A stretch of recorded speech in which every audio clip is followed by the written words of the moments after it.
Subscribe करें और दबाएं बेल आइकन ताकि कोई खबर रह न जाए। और नाज़रीन, आपको बताएं कराची की PIDC ट्रैफिक सेक्शन पर खतून को DSP ट्रैफिक से बदतमीज़ी करना महंगा पड़ गया। बदतमीज़ी करने की वीडियो सामने आ गई। वीडियो में खतून को मुसलसल DSP ट्रैफिक से बदतमीज़ी और हाथ उठाते हुए देखा जा सकता है। ट्रैफिक पुलिस के मुताबिक खतून को कार को फैंसी नंबर प्लेट लगाने और टिंटेड ग्लासेस की वजह से रोका गया। खतून ने ट्रैफिक पुलिस से तावन की बजाय बदतमीज़ी शुरू कर दी। पुलिस का कहना है कि खतून की शनाख्त तनम के नाम से हुई है। खतून के खिलाफ सिविल लाइन थाने में मुकदमा दर्ज किया गया। मुकदमा DSP traffic section PIDC Ishtiaq Rai की मुद्दत में दर्ज किया गया। मुकदमे में कार्य सरकार में मुदाखलत, गफलत और लापरवाही और गालम गलोच की दफात को शामिल किया गया। मुकदमे में ट्रैफिक कवानीन की खिलाफ वर्जी की दफात भी शामिल की गई हैं।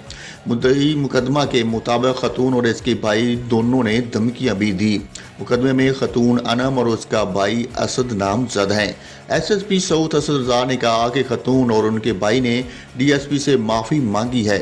DSP ने खतून को ज़ाती तौर पर माफ़ कर दिया, लेकिन वर्दी में मौजूद अफसर से तलख कलामी और हाथापाई पर कानूनी कार्रवाई होगी।